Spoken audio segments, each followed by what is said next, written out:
Hi, time for more unscripted garbage. Okay, so today I'm going to be ranting about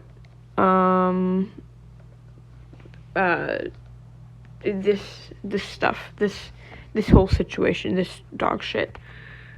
Now, there's gonna be a lot of opinions that a lot of you guys aren't gonna really agree with, and it's gonna be pretty graphic, just so you know, so buckle up your seatbelts. This is gonna be one hell of a ride. Now, I will start with the disclaimer that, again, this is going to be graphic. There's going to be pictures and possibly videos that, you know, some people who are sensitive to gore and whatnot, just, probably go away from this video or continue watching with caution. And, yeah, let's get started. Well, I think that a lot of these people who are, saying, oh, vivisection is so horrid and blah, blah, blah, I think a lot of them just kind of mainly focus on the part of it that, is indeed extremely inhumane, such as when larger companies and experiments or whatever will take place on an animal without any actually doing anything to make sure that animal isn't actually feeling that pain and whatever. But the thing is, it's not all that. There is a good side to it, that also really benefits, us and our knowledge, of, how all this stuff works, and, I'm going to get into that in a second. But, first of all, I will say that I have nothing against these people that are making these things saying that vivisection is the worst thing ever, because I personally believe that that's a valid opinion, and everyone is able to have their own opinions, and, if you're one of these people, I don't have anything against you. I'm just here to kind of educate people on this, topic. And if you have any, personal thoughts on this, that you'd like to share, go ahead and comment it, and I will, read it with a completely open mind to other opinions, because, I just kind of want to hear, what your thoughts on it are, and I will take into consideration, what you say. Back to what I was talking about earlier.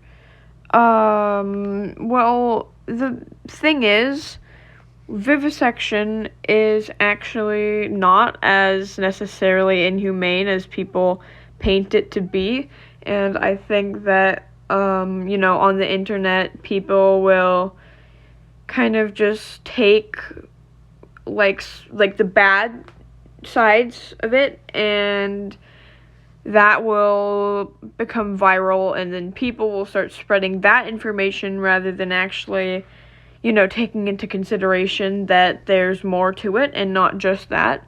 So I don't blame people for not knowing so much about this, because, a lot of the stuff on the internet is just, and this is with all things really, where it just, people know that they'll get the most clicks from bad stuff and shocking stuff, oh my god, ghost sighting, real, not clickbait, and stuff mom did crazy, did what to kid, no way, real, challenge, prank.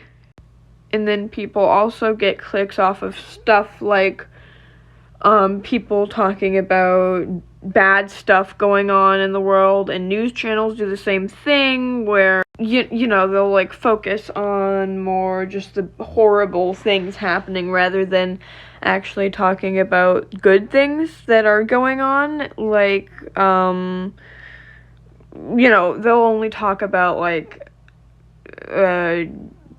like politics and that kind of stuff when they should be focusing more on the good things going on as well, so that people aren't just kind of thinking that everything that's different is automatically a horrible thing.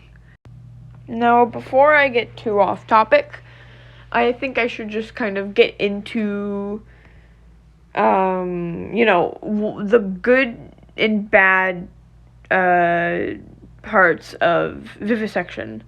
Now, I'm sure a lot of you, when you hear the word vivisection, you will think of kind of just automatically your brain will just go to the horrible, like, testing that they'll do on, like, live monkeys and dogs or whatever. And I'm sure some of you don't automatically think of it that way, but, so basically, vivisection is the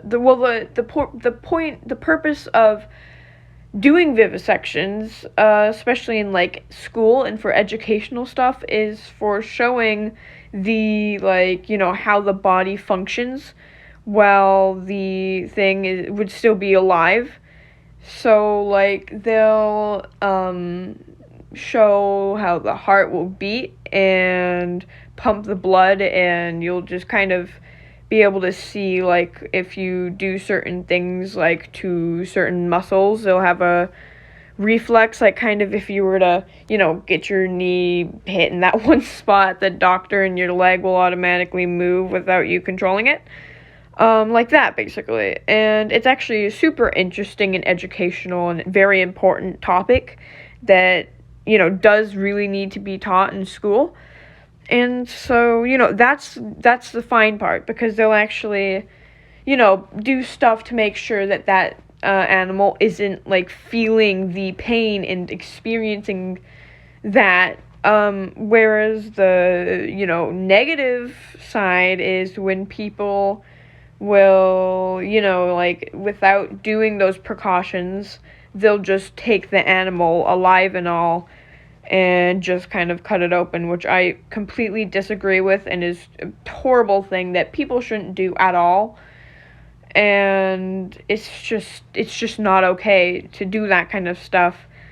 But I think that people kind of need to realize that, it's not all horrible like that.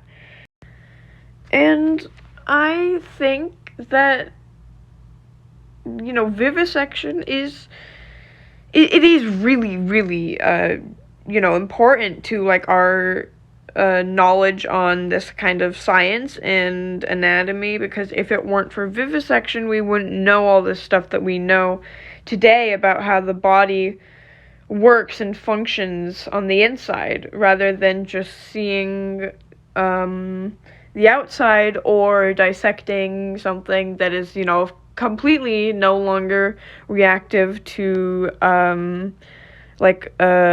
being touched on certain muscles and moving around, that kind of stuff, whatever. You get the idea. But I'm trying to explain this in the most simple way possible, because I know a lot of you aren't going to be complete anatomy nerds like myself. So I'm trying to speak, I guess I'm trying to speak your language or whatever. But, God, I sound like an old person. But, it's, if you look up, like, on YouTube or on Google, if you look up the word vivisection, you're gonna automatically see the horrible stuff until you look really deep to find the actual, like, important stuff that everyone really needs to know.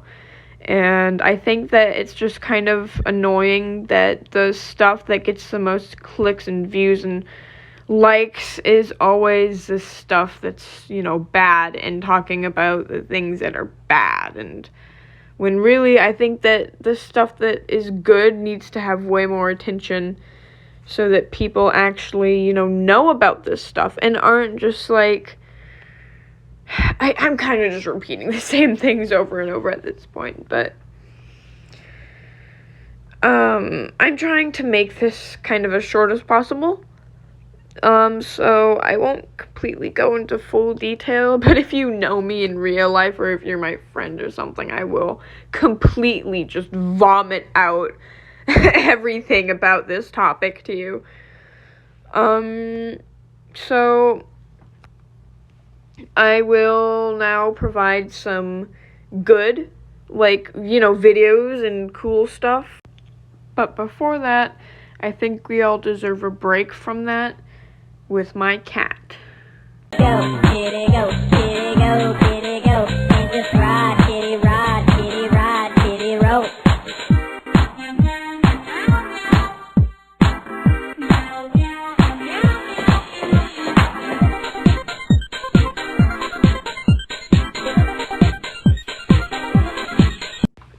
First, I'm going to provide step-by-step instructions for how to properly pith a frog to prepare it for the vivisection so that you can, I guess, have a better understanding on how this doesn't really, the frog isn't going through pain during this procedure. And, yeah, here you go. Step 1. Hold the frog facing away from your body with the lower extremities extended. Step 2. Grasp the frog with your first 2 fingers. First finger on the nose, second finger under the jaw. Flex the head forward, away from your body. Step 3. Move probe down the midline until you come to the soft spot. Do not undo pressure on the frog skin. Frog skull is fairly hard cartilage. Soft spot is at the end of the skull. Step 4. Insert the probe quickly into the cranial vault and sever the brain and spinal cord. Step 5. Move the probe into the cranial vault and move it from side to side to destroy the brain.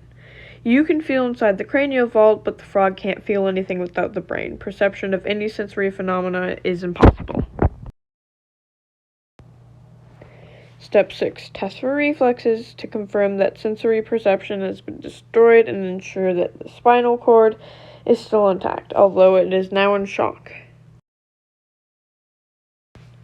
Keep in mind that the frog may crouch, jump, or even make noise, but it is not in pain. These actions are neural reflexes controlled via motor senses in the spinal cord, not brain functions. Step 7. Keep the frog moist. The frog will still be breathing because frogs breathe primarily through the skin, not the lungs, so it's important to keep the frog moist. There's a few more steps, but I'm way too lazy to type, and I am so tired that it's just hard for me to speak without stuttering, so I keep having to redo it like 50 billion times. So here's the videos I promised.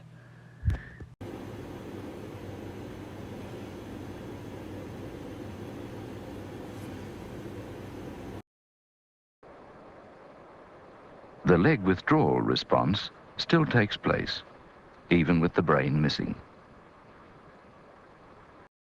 Blood things there too. Yeah, it's still beating there in your hand. I'm very talented. Alright, and that's where I'm gonna finish this because I'm tired and I need to sleep. So, here's my dumb outro. Bye. Paws on the floor, 2 in the air, and then just go. Kitty, go, kitty, go, kitty, go, and just ride.